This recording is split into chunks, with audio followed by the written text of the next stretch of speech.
लगा है कि रीजन और रिलीजन के हवाले से जो डिस्ट्रीब्यूशन का सोचा जा रहा है। मैंने उसका जवाब हाउस में दिया ना। बीजेपी को शायद इस बात की गलतफहमी है कि हम हुकूमत उनकी तरह करते हैं। हम मजहब या इलाका देख के फैसले नहीं करते। ये बीजेपी वाले हैं जिन्होंने मरकजी हुकूमत में इस मुल्क के लगभग 15% आबादी को हुकूमत से बाहर रखा है।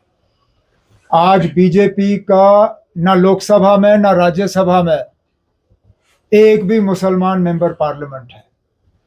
मरकजी हुकूमत में एक भी मुसलमान जो है वजीर बनने के उनको काबिल नजर नहीं आया। तो वो पहले अपने गिरेबान में झांक के देखें, फिर हमारे ऊपर जो है उंगली उठाने का काम करें। मैंने जैसे हाउस में कहा, हम नुकसान देख के फैसला करेंगे, इलाका या मजहब देख के नहीं। जिस इलाके का नुकसान हुआ है कम ज़्यादा, उस हिसाब से जो है मरकज़ से पैकेज मांगा जाएगा। पैकेज मिलते ही वो पैसे जो हैं वो लोगों के बीच में हम बांटना शुरू करेंगे। सीधी सी बात है। क्रॉस वोटिंग के हवाले से भी काफी इल्जाम लगे। आज इलेक्शन कमीशन ऑफ इंडिया पूरे देश के लिए जो है एसआईआर अनाउंस करने जा रहा है। So how do you view this? अब पहले ही बिहार में एसआईआर को लेके कुछ खदशात और कुछ शिकायतें की गई हैं। अभी तक तो ये भी नहीं मालूम कि एसआईआर कराने वालों को उस एसआईआर का फ़ायदा होगा या नहीं होगा।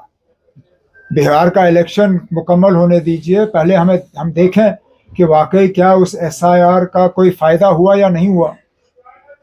उसके बाद फिर बाकी मुल्क में उसको लागू करने की बात करें। अभी तक तो बिहार का जो है वो रिज़ल्ट नहीं आया।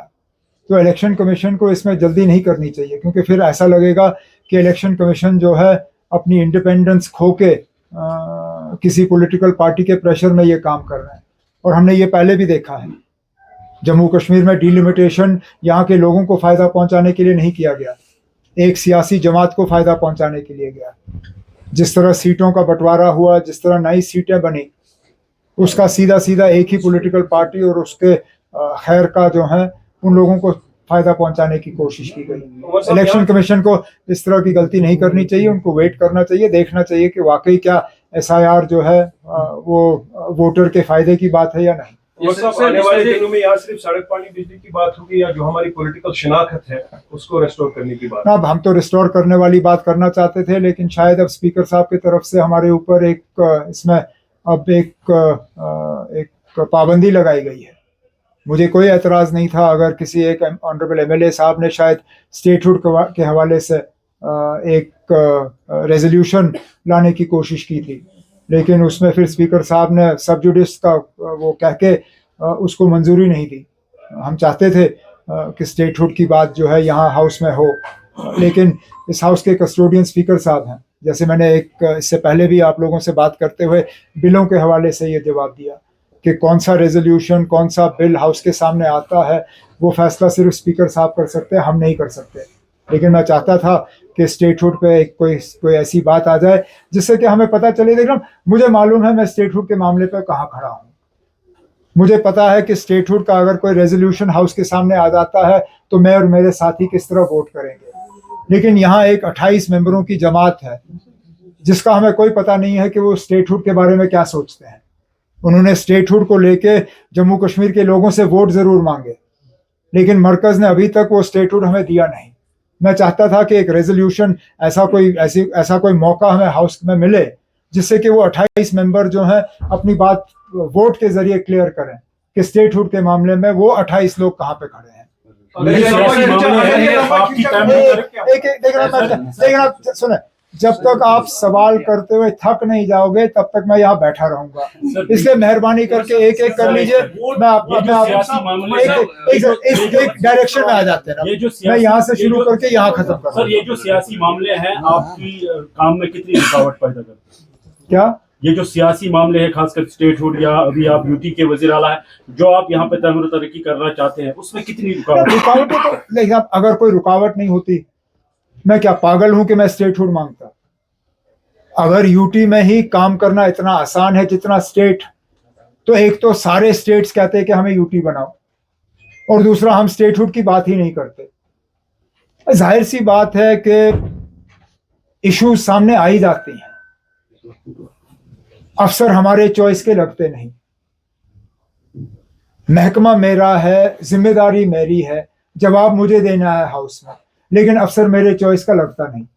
अब आज आपने देखा मिनिस्टरों की बात, कौन सा अफसर कहां से कोई डॉक्यूमेंट तैयार करके हाउस के सामने पेश कर देता है, जवाबदेह मिनिस्टर बनता है वो नहीं जिसने उस अफसर को उस जगह तैनात किया। ये एक मिसाल है, और भी इस तरह के मिसाल है ना। कई सारे ऐसे इदारे हैं जो इलेक्टेड गवर्नमेंट के कंट्रोल में होने चाहिए थे, जो अभी भी नहीं है। मैं कितनों की मिसाल आपको दे दूं। 2 यूनिवर्सिटियां हैं, कल्चरल एकेडमी है, स्किम्स है, पावर डेवलपमेंट कॉरपोरेशन है, कई सारी चीजें हैं जो इलेक्शन के बाद इलेक्टेड गवर्नमेंट को ट्रांसफर हो जानी चाहिए थी, जो नहीं की गई हैं। रुकावटें हैं। अब हम इसलिए तो लड़ रहे हैं, झगड़ रहे हैं ना कि स्टेटहुड हमें वापस दे दो, ताकि ये सारे इख्तियारात हमारे पास हैं। उमर साहब, बिजनेस रूल की फाइल आपने एलजी साहब को वहां पर भेजी है, उस पर अभी तक क्या रिस्पांस आया है कि अप्रूव होगी कि नहीं होगी? ना, मरकज के साथ कुछ अफसरों की बातचीत हुई है, एक दो राउंड डिस्कशन का हुआ है, कुछ सवाल वहां से उठाए गए हैं, लेकिन हम तो उनसे कह रहे हैं ना, जो बिजनेस रूल्स हमने भेजे हैं वो J&K रीऑर्गेनाइजेशन एक्ट के तहत भेजे हैं। हमने कहीं पे भी उस रीऑर्गेनाइजेशन एक्ट के आगे पीछे काम करने की कोशिश नहीं की, उनको मंजूरी दी जानी चाहिए। So yesterday you said in an interview that you will set a finite deadline to resign. I'm not going to say any. I'm not going to say anything more on that now. Because I'm not. it has been a lot Look, of if I work, so- please, I'm sorry, but please, the person who conducted that interview also tried to. If you saw the interview, tried to ask me questions around this. I didn't answer them. If I didn't answer her, why do you think I'll answer you? So- I have nothing more to say on I that. wanted to ask that are you not hopeful that the government of India will restore the statehood? ना, मैं तो पहले दिन से hopeful था। मेरे hopefulness में थोड़ी कमी आई है, लेकिन अभी भी है। लेकिन जितना ज्यादा ये सिलसिला चलता रहेगा, जाहिर सी बात है, इंसानी फितरत है, होपफुलनेस कम ही हो जाएगी ना, बढ़ेगी नहीं। जितना आप हमें और इंतजार कराओगे उतना ही हम कम होपफुल होंगे। लेकिन अभी भी सिर्फ साल 1 हुआ है, अभी भी होपफुलनेस है। इसी होपफुलनेस के दौरान हो जाए तो अच्छा है। What next where? सर, अगर इसमें लंबा इन्होंने खींच लिया फिर नेक्स्ट स्टेप क्या होगा गवर्नमेंट? तब वहां तक पहुंचे फिर बात करिए। अभी तक तो अभी साल हुआ ना, बात करेंगे। सर, वोट चोर के बीच में जो इकोज यहाँ पर असेंबली में अभी सुने गए, उसमें फिर से एक बार सजादपुर ने कहा कि ये मैच फिक्स था, उस पर क्या कहेंगे सर? ना, पहले जो शख्स इलेक्शन में हिस्सा लेने के लिए तैयार ही नहीं था, वो किस चीज पे टिप्पणी करे? पहले तो वो ये बताए ना, उनको क्या मजबूरी थी बीजेपी की मदद करने की। अगर वो इतना ही चाहते थे कि मैच फिक्सिंग ना हो, कम से कम आके अपने वोट का इस्तेमाल करते। हंडवारा के लोगों ने उन्हें खामोश रहने के लिए यहां नहीं भेजा। हंडवारा के लोगों ने उन्हें डबल रोल करने के लिए यहां नहीं भेजा। कम से कम खुलेआम वो कहते कि हाँ जी, वो बीजेपी के साथ है या नहीं है। और जिस दिन ये इलेक्शन अनाउंस हुआ, उस दिन मैंने ये कहा कि जो लोग इस इलेक्शन में हिस्सा नहीं लेते या एब्सटेन करते हैं, वो सीधा सीधा बीजेपी की मदद कर रहे हैं। लेकिन जो लोग पहले तो, अब मेरी याददाश्त जो है सो है, आप लोगों की याददाश्त भी थोड़ी कमजोर नजर आ रही है मुझे। राज्यसभा के इलेक्शन से पहले आप लोगों के अखबार, जिनके नाम यहां मुझे कुछ नजर आ रहे हैं, आप लोगों ने पहले ही 3-1 किया था। तो जब 3-1 निकला, इसमें फिक्स मैच कहां? तो फिर फिक्स मैच में आप लोग पहले शामिल थे। आपने तो वोटिंग से पहले ही नतीजा ऐलान किया था। हम तो लड़ रहे थे। मैं कितने आपके अखबारों के नाम लूं, अंग्रेजी, उर्दू, हिंदी, कश्मीरी, जिन्होंने नतीजों से पहले ही कहा था कि ना नतीजा 3-1 होगा। आप लोगों ने सोशल, एक मिनट मुझे बात करने दीजिए, आप लोगों ने सोशल मीडिया पे भी यही लिखा था कि 3-1 होगा। हमने तब भी मुकाबला किया, कोशिश की कि हम जीतें, लेकिन पहले दिन से हमारी कोशिशों में एक मुश्किलात आई जब हंदवारा के एमएलए साहब ने इलेक्शन से बाहर रहने का फैसला किया। उसके बाद बीजेपी को सिर्फ 29 चाहिए थे, उनके पास 28 थे। अब एक आध हम शायद उनके लिए करना आसान होता, मैंने जैसे सोशल मीडिया पे कहा, मुझे नहीं लग रहा था कि वो 4 करेंगे। अब जिन चारों ने अपने ईमान का सौदा किया है वो अपने अल्लाह या भगवान को है जवाब दें, बाकी ठीक है, अब जो है सो है। उमर साहब, उन 4 लोगों का नाम सामने आएगा क्या? उस पर कुछ बात ना, हो मैं रही तो है? चाहूंगा कि सामने आए, क्योंकि न सिर्फ ले- तीसरी नोटिफिकेशन पे बीजेपी ने 4 वोट ज्यादा लिए हैं, बल्कि दूसरी नोटिफिकेशन पे भी आरओ के मुताबिक 28 की जगह बीजेपी ने 29 उसका भी मैंने जवाब दिया है ना। एक हमारे ऑनरेबल इंडिपेंडेंट मेंबर ने बूथ में जाके उनका हाथ पैर आगे पीछे हुआ, लेकिन वोट डालने के फौरन बाद वो यहाँ इसी कमरे में आए और कहा, ना मैं ये एडमिट करना चाहता हूँ कि मुझसे गलती हुई, मुझे जो डमी वोटर स्लिप दिया गया मुझे वो खोलने की इजाजत नहीं दी गई और मैंने गलत जगह वोट डाला, तो इसको आप आगे जाके दुरुस्त करिए। अगर वो चाहते थे वो इस पे खामोश रहते और फिर हमें पता नहीं होता ये किसने किया, लेकिन मुझे मालूम है वो कौन से इंडिपेंडेंट एमएलए हैं, क्योंकि उन्होंने इस चीज को एडमिट किया। तो हमें मालूम है कि तीसरे सीट पे हमें 1 वोट कम पड़ा, तीसरे चौथे में एक इधर उधर गया, लेकिन इसमें कोई घपला नहीं है, कोई गड़बड़ नहीं है। But on the last seat 4 votes went in favor of BJP, 3 deliberately destroyed their votes। उन्होंने फर्स्ट प्रेफरेंस दिया नहीं, सीधा सेकंड प्रेफरेंस लिखा। So clearly BJP made attempts to lure people. On what basis they were lured, whether they were induced or anything, that only BJP can answer। Umar साहब, कुछ मेंबरान ने आज महराज मलिक पे डिस्कशन का कहा है यहाँ पे, क्या आपको लगता है कि हाउस को डिस्कशन करना चाहिए महराज? अब इस पे भी स्पीकर साहब ने अपनी राय दी है।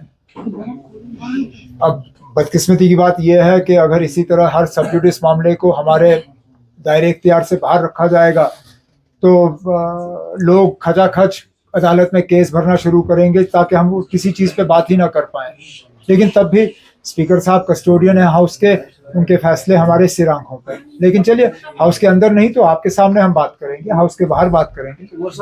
मैं तो मान के चलता हूँ ना कि महराज मलिक ने जो भी किया वो पीएसए के लायक नहीं था। अगर उनका डीसी के साथ या किसी और अफसर के साथ गाली गलौज तो है, वो पीएसए के लायक तो नहीं है। इसी के साथ जैसे मैंने पिछले दिनों एक सवाल के जवाब में कहा, यहाँ तो मरकज के एक वजीर ने पूरे मुसलमान कौम को कहा कि ये नमक हराम है। अगर पूरे मुसलमान कौम को नमक हराम करार देना वो ठीक है, तो फिर महराज मलिक ने क्या गलत कहा? उसको पीएसए तो लगना ही नहीं चाहिए। बाकी अगर उसके खिलाफ कोई कार्रवाई करनी होगी वो स्पीकर साहब कर सकते हैं, वो इस हाउस के मेंबर हैं। स्पीकर साहब एक डिसिप्लिनरी कमेटी बना के उस चीज को देख सकते हैं। लेकिन ये पीएसए एक इलेक्टेड मेंबर के खिलाफ इस तरह इस्तेमाल करना ये सरासर गलत है ना। डेली वेजर्स के मामले में हाउस के सामने एक कमेटी तश्कील की गई। उस कमेटी को हेड स्पीकर चीफ सेक्रेटरी साहब कर रहे हैं। उन्होंने अपना काम जो है काफी हद तक मुकम्मल किया है। थोड़ा सा और काम इसमें करना बाकी है। रिपोर्ट गवर्नमेंट के सामने आ जाए तो फिर हम देख लेंगे उस रिपोर्ट में क्या है और हमें क्या करना होगा। मैं कह नहीं सकता हूँ। ये चीफ सेक्रेटरी साहब और उनके साथ जो अफसर इस कमेटी में हैं वो अपना काम मुकम्मल करें तो उसके बाद कैंपेनिंग से पीछे रहे बड़गाम में, क्या कोई फर्क पड़ेगा उससे? नतीजे निकल जाए तो पता चलेगा फर्क पड़ेगा या नहीं पड़ेगा। मैंने कभी किसी को कैंपेन करने के लिए या कैंपेन करने ना करने के लिए मजबूर नहीं किया है। नहीं करना चाहते ना करें ना, कोई बात नहीं। बहुत है नेशनल कॉन्फ्रेंस में जो और कैंपेन कर सकते हैं। और Farooq Saab recently said that BJP wanted to have a deal with the national conference on the head of the Rajya Sabha elections. So how do you like to react? What was the deal? What was the understanding? Because BJP has denied it. There was no understanding. There was no if there had been an understanding. Look, please understand. This sort of attempt of death by 1,000 cuts, this is also incorrect, because at the end of the day today, the only party that is taking the BJP head on in Jammu and Kashmir is the National Conference. We are the ones who took them on in the Rajya Sabha elections, nobody else. Congress could have fielded a candidate, they chose not to. चलिए, ठीक है. In Nagrota, please tell me, where are the candidates from the other parties? Where is PDP's candidate in Nagrota? Congress also at the last minute told us they will not fight. Then I had to scramble to find a candidate. Otherwise, we were ready to support the Congress in Nagrota. But today, the only party in Jammu and Kashmir that is fighting the BJP on the ground electorally is the National Conference. I think that has to count for something. तो ये जो बेबुनियाद बातें कि national conference का जो है कोई सीक्रेट अंडरस्टैंडिंग है बीजेपी के साथ, ना हम वो लोग नहीं है ना जो सीक्रेट अंडरस्टैंडिंग करते हैं. हमें अंडरस्टैंडिंग करनी होती है, हम खुलेआम करते हैं ना. मैंने बंद कमरे में चोरी छुपे वाजपेयी साहब की हुकूमत नहीं की मदद नहीं की. मैं एनडीए में शामिल होके उनकी हुकूमत में गया. सही गलत वो दूसरी बात है. हम धोखा नहीं देते लोगों को. अगर हमें बीजेपी के साथ अंडरस्टैंडिंग करनी होती, हम उनसे कह देते ना, जो 2 सीटों पे आपने अपने उम्मीदवार खड़े किए उनको उतार दीजिए, मैं इमरान नबी डार को विड्रॉ करा लूंगा. इलेक्शन होगा नहीं, आप 1 ले लीजिए, हम 3 ले लेंगे. लेकिन हमने वो भी नहीं किया. हमने कहा नहीं, ठीक है, इस बात के बावजूद कि चौथी सीट मीडिया ने बीजेपी को दे दी, हम तब भी ये इलेक्शन लड़ेंगे. और हमने जितना हमसे हो सका हमने किया. मुझे इसमें कोई रिग्रेट नहीं है कि अब हम और कुछ कर सकते थे, हमने किया. अब अगर कुछ लोगों ने अपना ईमान बेचा, उसके लिए हम कसूरवार नहीं है. नगरोटा में हम आज बीजेपी को एक अच्छी खासी टक्कर दे रहे हैं और ये हम देते रहेंगे. कोई बीजेपी के साथ कोई अंडरस्टैंडिंग नहीं है. हाँ, मेरी ये कोशिश है कि मरकज के हुकूमत के साथ थोड़े से हमारे ताल्लुकात ठीक रहें ताकि हुकूमत का कामकाज ठीक हो. लेकिन हुकूमत के ताल्लुकात और नेशनल कॉन्फ्रेंस और बीजेपी के ताल्लुकात, इन दोनों में जमीन आसमान का फर्क है. नेशनल कॉन्फ्रेंस और बीजेपी का कहीं पे भी ना रिश्ता है ना रिश्ता बनेगा. बाकी मेरे ताल्लुकात मरकजी हुकूमत के साथ क्या होंगे वो दूसरी बात. मतलब नगर विधानसभा क्षेत्र की बात की जाए तो वहाँ पर हिंदू मेजोरिटी ज्यादा है, उसके बावजूद भी आपने वहाँ पर मुस्लिम चेहरा उतारा है, वो आप किसका दावा वहाँ पर कर रहे हैं? क्यों, आपको क्या लगता है ना आप हिंदू मुसलमान को वोट नहीं देते? यही तो मुसीबत है ना. इसी वजह से तो 15% आबादी को जो है इस हुकूमत में शामिल ही नहीं किया गया, क्योंकि ऐसा लगता है कि हिंदू ना मुसलमान को वोट देगा ना मुसलमान हिंदू को वोट देगा.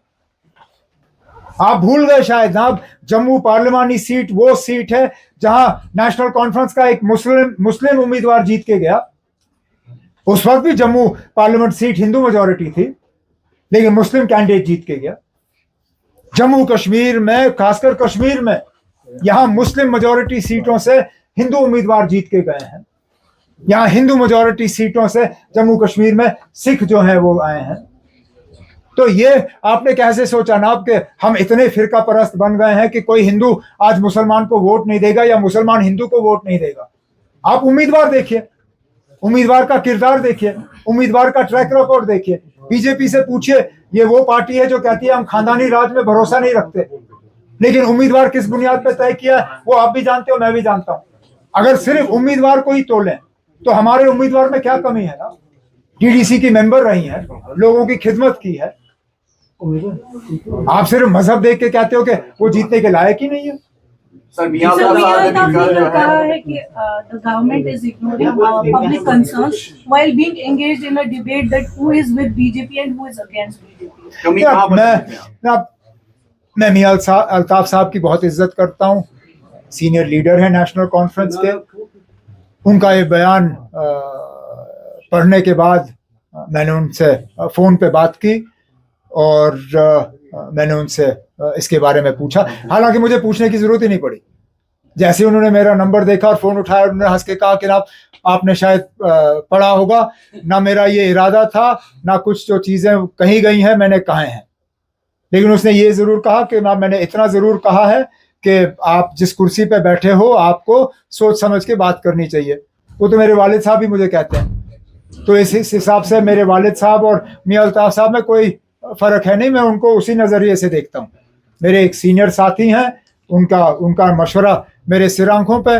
बाकी मैंने एक उनके बेटे के हिस्से से ही समझ लीजिए, मैंने उनसे ज़रूर एक गुजारिश की. मैंने उनसे कहा, मियां साहब जब भी कोई मुझसे बात करनी हो तो मीडिया को छोड़ के आ जाइए ना, बंद कमरे में बात करेंगे. ना उनको पता होगा ना बाकियों को पता होगा, हम ही बात कर लेंगे उतना ही। जम्मू कश्मीर की जो वो उनकी तो मैं बात ही नहीं करूँगा। जम्मू कश्मीर ना आप किन लोगों को एक प्लेटफॉर्म पे ला रहे हो ना, कहाँ मियां अल्ताफ और कहाँ वो, जमीन आसमान का फर्क ना। सर जम्मू कश्मीर की जो फिरका वाराना हम आहंगी है जो पहले से ही बरकरार थी, लेकिन अब जो ये मजहबी बातें इसमें की जा रही है हिंदू मुस्लिम, इसको बरकरार रखने के लिए, उस स्टेट को जोड़ने के लिए आप क्या कर रहे हैं सर? सबसे बड़ी बात यह है ना कि हम इन चीज़ों को ना इन चीज़ों को बढ़ावा देते हैं, ना इन चीज़ों की बुनियाद पे अपना काम करते हैं। मुझे अगर हिंदू मुस्लिम जम्मू कश्मीर ये सब करना होता, मुझे जम्मू से कितनी सीटें मिली ना, नेशनल कॉन्फ्रेंस का एक उम्मीदवार जीता वहां से, बाकी जो हमारी मदद कर रहे हैं वो इंडिपेंडेंट्स हैं। मैंने तब भी जम्मू को डिप्टी चीफ मिनिस्टर दिया, ये समझते हुए कि जम्मू की भी नुमाइंदगी होनी चाहिए। मैंने एक और मंत्री बनाया, मैंने पीर पंचाल से एक मिनिस्टर लिया, सिर्फ ये साबित करने के लिए कि हम मजहब और इन चीजों को नहीं, हम जम्मू कश्मीर को जोड़ के चलाना चाहते हैं। बाकी बीजेपी की हमेशा कोशिश रही है कि लोग अलग हो जाएं, बिखर जाएं, आपस में लड़ें, लेकिन हम उनको इन चीजों में कामयाब होने नहीं देंगे। सर मैंने कहा ना, जब तक आप फटते नहीं हो मैं उठूंगा नहीं।